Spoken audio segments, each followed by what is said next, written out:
추수가 끝나자 마을 서당의 훈장님도 바빠졌습니다.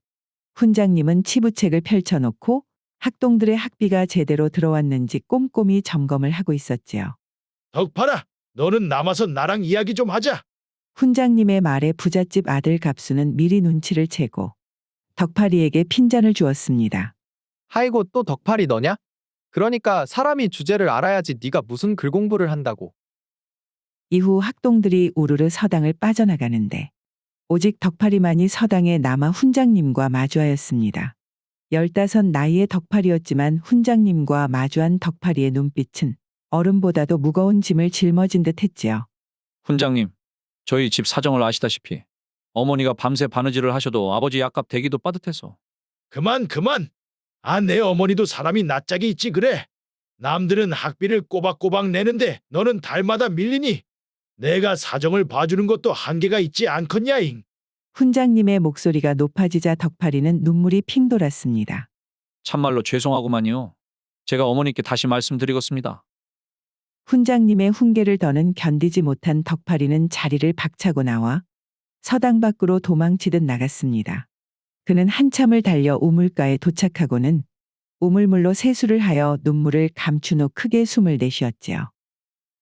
우물가에서 얼굴을 추스르고 덕팔이는 천천히 집으로 발길을 옮겼습니다. 덕팔이가 집에 도착을 하여 문을 열고 들어서자 싸늘한 공기가 그를 맞이했지요. 어머니는 오늘도 품싸기를 나가셨나 보구마잉. 덕팔이 조용히 중얼거리며 방문을 열자 안쪽 방에는 아버지가 반쯤 누운 채로 벽에 기대고 있었습니다. 벌써 반년째 병상에 누워있는 아버지의 모습은 덕팔이의 마음을 아프게 했지요. 아버지, 저 왔구만요. 그래, 서당에는 잘 다녀왔느냐? 잘 다녀왔냐는 아버지의 평범한 질문의 대답이 덕팔이의 목구멍에서 막혀 나오지를 않았습니다. 덕팔이는 입을 열려다 이내 고개를 숙이고 대신 아버지의 다리를 주무르기 시작했지요. 덕팔아 우째 그러냐잉? 서당에서 훈장님 깨고 혼이라도 나버렸다냐? 아니구만요. 그런 거. 덕팔이가 작은 목소리로 대답하자 아버지는 모든 것을 눈치챈 듯 고개를 떨구며 한숨을 내쉬었습니다. 미안하다잉 덕팔아. 내 병만 아니었으면 너가 서당 학비를 걱정할 필요가 없었을 텐디. 내 참말로 미안하다. 덕팔이는 고개를 들지 않은 채 억지로 밝은 목소리를 내며 자리에서 일어났습니다. 아버지, 저 산에 좀 다녀오겠습니다. 나무랑 솔잎이랑 해서 좀 오겠습니다요. 덕팔이는 밖으로 나가며 주먹을 꽉 쥐었습니다. 아버지의 미안해하는 얼굴과 서당에서의 일이 머릿속에서 떠나지 않았지만 덕팔이는 이를 악물고 산길로 향했지요. 다음 날 아침, 덕팔이는 일찍 일어나 아버지의 약을 챙기고 부엌에서 조용히 아궁이를 정리하고 있었습니다. 어제 산에서 가져온 솔잎은 잘 말라 불쏘시개로 쓰기에 딱 좋았지요. 하지만 덕팔이 서당에 갈 시간이 이미 지났음에도 부엌에 있는 모습을 보고 이상하게 느낀 어머니가 물었습니다. 덕팔아, 니 지금 여기에서 뭐하냐잉? 서당에 갈 시간 아니냐? 어머니, 오늘부터는 서당에 안 가려고요. 차라리 어머니가 품삯실 나갈 때 아버지 옆에서 도와드리는 것이 낫기도 하고 저도 인자 나이가 15인디. 공부보다는 집안 살림에 보탬이 되는 것이 낫지 않겠습니까? 덕팔아, 서당에서 무슨 일이 있었던 것이냐? 덕팔이는 고개를 숙이고 입을 꾹 다물었지만 그의 어머니는 그가 말을 하지 않아도 모든 것을 알 수 있을 것만 같았습니다. 덕팔아, 글 공부가 말이요. 인생의 전부는 아니다잉. 거시기 내 참말로 미안하구만. 따뜻한 어머니의 목소리는 점차 갈라지기 시작했고 그녀는 덕팔이의 어깨를 꼭 붙들며 더 이상 말을 잇지 못했지요. 덕팔이는 그런 어머니의 손을 잡고 조용히 말했습니다. 저는 참말로 괜찮으니까 어머니도 너무 걱정하지 마시라니까요. 저는 솔잎 더 가지고 올랍니다. 어머니는 덕팔이의 결연한 모습을 보며 조용히 고개를 끄덕였습니다. 그러나 그녀의 눈에서는 덕팔이에 대한 미안한 마음의 눈물이 흘러내렸지요. 다음 날이 되고 덕팔이는 어떻게 해서 조금이라도 돈을 벌어 집안 살림에 도움이 될까 궁리를 한 끝에 산에서 진흙을 퍼와 마을 장터에 자리를 잡고 작은 화덕을 만들었습니다. 자, 여기에 솔잎을 깔고 고구마를 구워 팔면 이 추운 날씨에 분명히 사 먹으려는 사람들이 있을 것이구만. 덕팔이는 혼잣말을 하며 화덕을 세심하게 손을 봤습니다. 그리고는 화덕에 솔잎을 얹고 마른 가지를 넣어 불을 지피자 금세 연기가 피어올랐지요. 아야, 니 지금 여기서 뭐를 하려고 불을 피우고 있냐잉? 군고구마 팔고 있구만요. 거 따뜻하고 달콤한 고구마 좀 드셔보시라니까요. 덕파리가 불을 피우자 호기심에 이끌린 장군이 화덕 안에서 익어가는 고구마를 힐끗 보더니 미소를 지었습니다. 고구마 얼마냐잉? 한 양이면 2개 드립니다요. 아따 그놈 말은 번드르르하게 잘하는디. 고구마도 어디 그것만큼 맛이 잘 들었나 보자. 고구마 2개 줘봐라잉. 덕파리는 장군의 손에 고구마를 2개 올려주며 작게 감사하다 말을 했습니다. 그렇게 첫 손님을 받으며 긴장되었던 덕파리의 마음은 조금씩 풀려나가기 시작했고 고구마를 구울수록 솔잎향이 장터 곳곳으로 퍼져나가 지나가던 사람들 하나둘씩 덕파리를 둘러싸기 시작했지요. 아니, 이게 무슨 냄새요? 겁나게 달달하구만. 거 고구마 좀 사가지고 우리 집에 있는 새끼들 챙겨줘야 쓰겄구마잉. 고구마 얼마나 한가잉?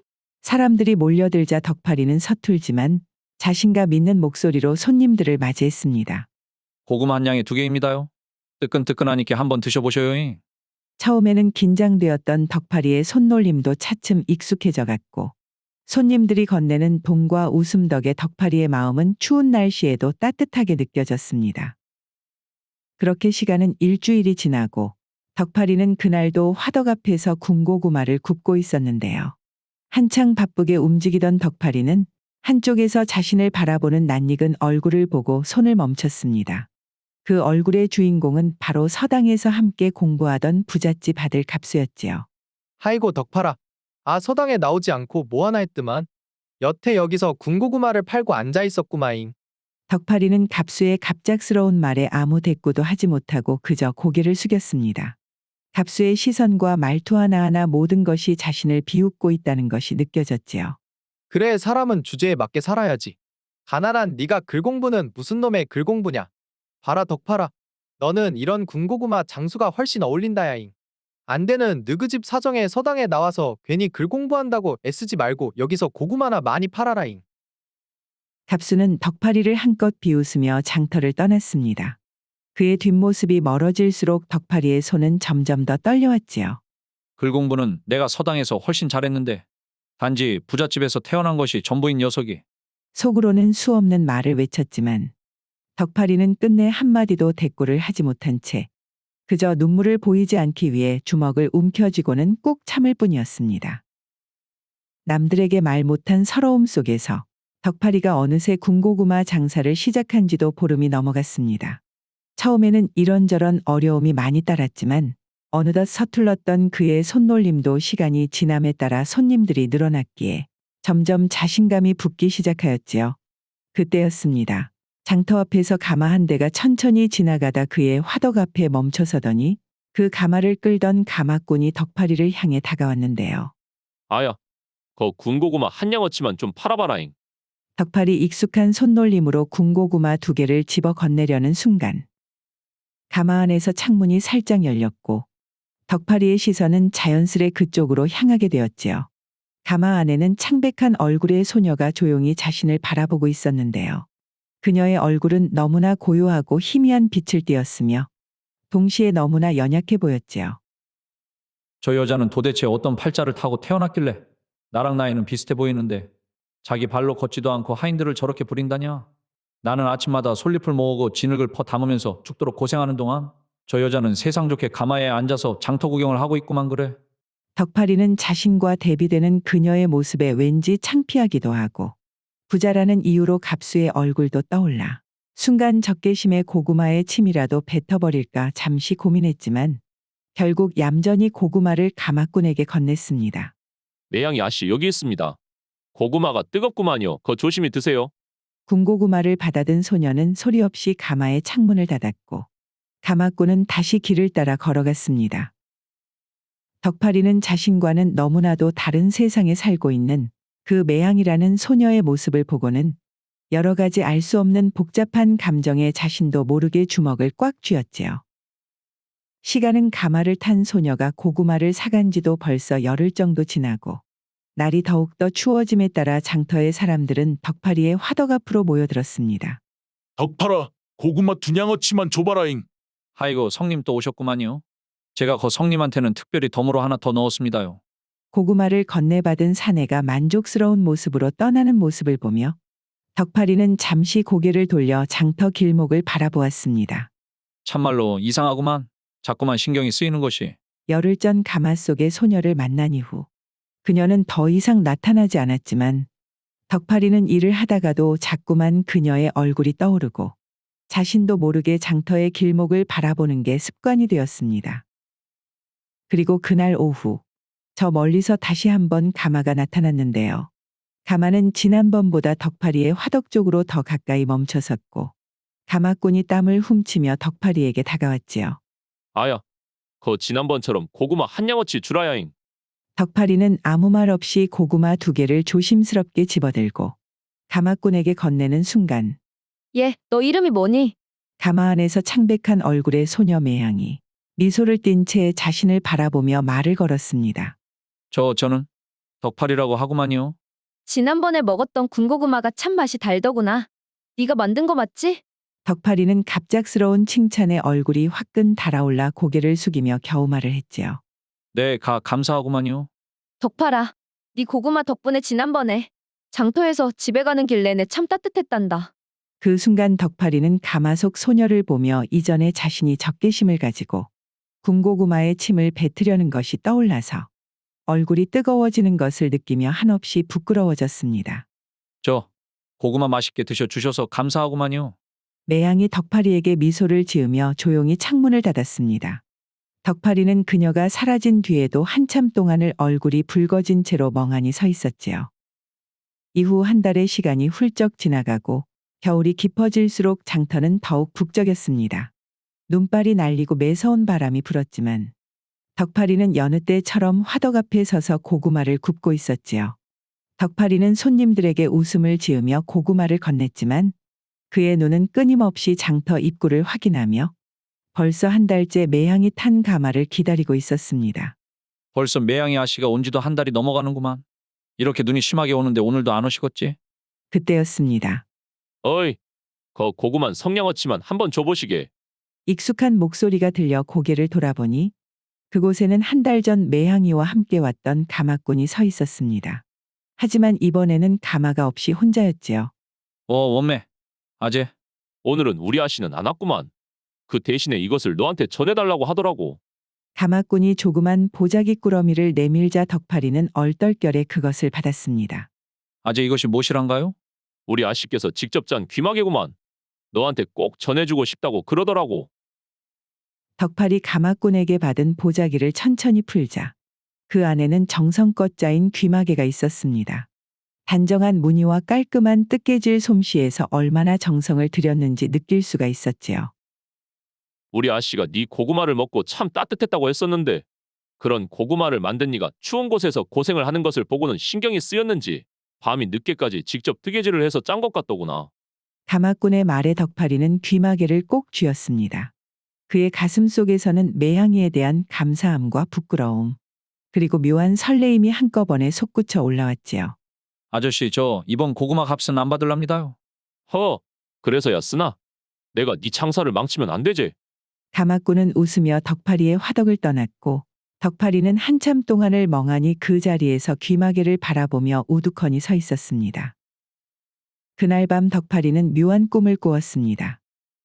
꿈속에서는 겨울의 차가운 공기 대신 따스한 햇살이 그의 어깨를 감싸고 있었고 그 안에서 덕파리는 멋진 사모관대를 차려입고 서 있는 것을 느꼈지요. 그리고 덕파리의 앞에는 족두리를 쓴 매향이 서 있었습니다. 덕파라, 덕파리는 손을 내밀며 조심스레 말했습니다. 매양아, 네가 나한테 귀마개를 줬을 때부터 내 우리가 이렇게 맺어질 줄 알고 있었구만. 하지만 매양이는 아무 말 없이 덕파리의 손끝만 바라보다 손을 잡지 않고 마치 바람에 밀리는 천천히 덕파리에게서 멀어지기 시작했지요. 아이고 매양아. 덕파리는 소리치며 그녀에게 필사적으로 손을 뻗었지만 매양이는 희미한 웃음을 지으며 점점 더 멀어지더니 이내 하얀 안개 속으로 사라졌습니다. 매양아. 덕파리가 땀에 젖은 채로 눈을 떴을 때는 방 안은 어둠에 잠겨 있었고 겨울바람은 계속해서 창을 흔들고 있었으며 덕파리의 손은 여전히 허공을 붙잡고 있었지요. 그날 이후 덕파리는 눈이 오든 비가 오든 거르지 않고 장터에 나가 군고구마를 팔며 애타게 매양이의 가마를 기다렸습니다. 이번에 가마가 오면 내가 직접 고구마를 매양 아씨에게 건네줘야겠구만. 거 귀마개 덕분에 추운 겨울에 고생하지 않고 참말로 따뜻하게 일할 수 있었다고. 이 말을 꼭 전달을 해야 쓰겠어. 하지만 그런 덕파리의 기다림에도 불구하고 장날이 몇 번이나 돌아왔지만 매양의 가마는 끝내 나타나지 않았습니다. 이후 추위는 완전히 물러나지 않았지만 입춘이 지나고 장터에는 봄 기운이 살짝 감돌기 시작하였습니다. 덕파리는 여느 때처럼 화덕 앞에서 군 고구마를 굽고 있었지만 오늘따라 그의 손은 느릿했고 정신은 어딘가 다른 곳에 팔려있는 사람처럼 보였지요. 오늘도 가마를 기다리고 있는 것이냐? 덕파리가 익숙한 목소리의 고개를 들어보자 화덕 옆에는 가마꾼이 미소를 지으며 서 있었습니다. 하이고 아재, 고구마 사러 오셨습니까요? 오늘은 말이다. 고구마는 되었고 너 막걸리는 마실 줄 아냐잉? 마침 내가 오늘 쉬는 날이구만. 덕파리는 화덕을 정리하고 가마꾼을 따라 장터 주막으로 들어섰습니다. 가마꾼이 자리를 잡고 앉자 막걸리 한 잔을 따라 덕파리에게 건네었지요. 자 받아라잉. 너도 엄연한 장사꾼인데 술 한 잔은 할 줄 알아야지. 덕파리 머뭇거리며 잔을 받고는 용기를 내어 막걸리 한 모금을 마셨습니다. 하이고 겁나게 쓰구만요. 처음에는 다 그런 것이구만. 가마꾼과의 술잔이 몇 번을 더 오가자 덕파리는 마침내 용기를 내어 물었습니다. 그런데 아재, 매양 아씨는 더 이상 장터에 오시지 않는 겁니까요? 덕파리의 질문을 기다렸다는 듯이 가마꾼은 한숨을 푹 내쉬더니 조용히 말을 꺼내기 시작했는데요. 매양 아씨는 이 마을에서 가장 부자인 조대감의 손녀로 하나뿐이 손녀였구만. 매양 아씨의 아버지는 무관으로 일찍이 전쟁에 참전하셨었는데 그 전장에서 전사를 하셨다네. 그리고 남편의 유고를 받아든 아씨의 어머니는 그 충격에 식음을 전폐했고 이후 몇 달을 버티다가 남편을 따라가셨구만. 거기다가 말이오. 매양 아씨는 어릴 적부터 소아마비를 앓고 있어서 혼자 걷는 것조차 힘들었단다. 그래서 아씨께서 항상 가마를 타고 다니셨단가요? 그랬구만. 그 순간 가마꾼의 눈에 눈물이 맺혔습니다. 그리고 그는 담담한 목소리로 말을 이었는데요. 그런디 그렇지 않아도 몸이 약한 매양 아씨가 해변까지 덮쳐버렸지 뭐냐. 지난 대설 때 말이오. 아씨가 결국에 자기 부모님 따라서 길을 떠나버리셨구만. 병약한 몸으로 오랫동안 버티시기는 했는데 끝내 이겨내지 못했다니께. 하이고 불쌍한 우리 아씨. 참말로. 내가 니한테 귀마개를 전해주러 왔던 날이 아씨가 마지막으로 부탁을 했던 날이었단다. 그 말에 덕파리는 가슴이 무너지는 듯했습니다. 눈앞에는 매양의 창백한 얼굴과 조용한 미소가 순간 떠올랐으며 그리고 그가 받은 귀마개까지 모든 것이 복잡한 감정으로 바뀌면서 눈물로 쏟아져 나왔지요. 다음 날 아침 차가운 바람이 나뭇가지를 흔드는 가운데 덕파리는 이제 고구마 장사를 접기 위해서 화덕을 치우고 있었습니다. 그리고 집으로 발걸음을 옮기려는 찰나 장터 입구에서 걸어오는 가마꾼의 모습이 눈에 들어왔지요. 덕파라. 아재, 오셨습니까요? 가마꾼의 얼굴은 왠지 평소보다 훨씬 더 진지해 보였습니다. 너 말이오. 그 아씨의 묘를 찾아가 볼 생각이 없느냐잉. 덕파리는 잠시 망설였지만 곧 고개를 끄덕이며 대답했습니다. 가겠습니다요. 그래도 한 번은 아씨께 인사를 드려야 할 것 같구만요. 가마꾼과 함께 산길을 오르며 덕파리는 말없이 조용히 걸었습니다. 길은 고요했지만 덕파리의 마음은 말로 다할 수 없는 감정으로 가득했지요. 이윽고 묘지에 도착하자 덕파리는 말없이 매양의 묘 앞에 섰습니다. 매양의 묘는 작은 나무 아래 자리를 잡고 있었고 묘비에는 그녀의 이름과 짧은 생애를 보여주는 글귀가 새겨져 있었지요. 여기가 아씨가 잠든 곳이구만. 덕파리는 매양의 묘를 보고는 한참을 망설이더니 이내 다가가 마음을 가다듬고 말을 하기 시작했습니다. 매양 아씨, 저 덕팔입니다. 저에게 주신 귀마개 덕분에 이번 겨울을 따뜻하게 보낼 수 있었구만요. 아씨와 만난 것은 비록 너무나도 짧은 시간이었지만 저는 앞으로도 아씨를 잊지 않을 겁니다요. 그리고는 덕파리는 품에서 고구마를 꺼내 묘비 앞에 조심스럽게 놓았지요. 아씨, 부디 그곳에서도 따뜻하시기를 바라겠습니다. 가마꾼은 덕팔의 어깨를 가만히 다독이며 말을 했습니다. 아씨도 분명 네가 이렇게 찾아와줬다는 것을 알면 좋아하실 게다. 이후 산을 내려오는 길, 덕파리는 머릿속에서 수많은 생각이 떠올랐습니다. 매양이와 처음 만났던 날 그녀가 보여준 미소, 그리고 마지막으로 건넨 귀마개의 따뜻함까지. 그날 덕파리는 겨울이 물러감과 동시에 짧디 짧은 자신의 첫사랑 역시 끝나감을 비로소 실감할 수 있었습니다. 오늘의 고전여행 이야기는 이것으로 마치겠습니다. 오늘도 부족하지만 긴 영상 봐주신 여러분들께 감사드리며 항상 가정의 평안이 깃들기를 바라겠습니다. 그럼 저는 다음 영상으로 다시 찾아뵙겠습니다. 감사합니다.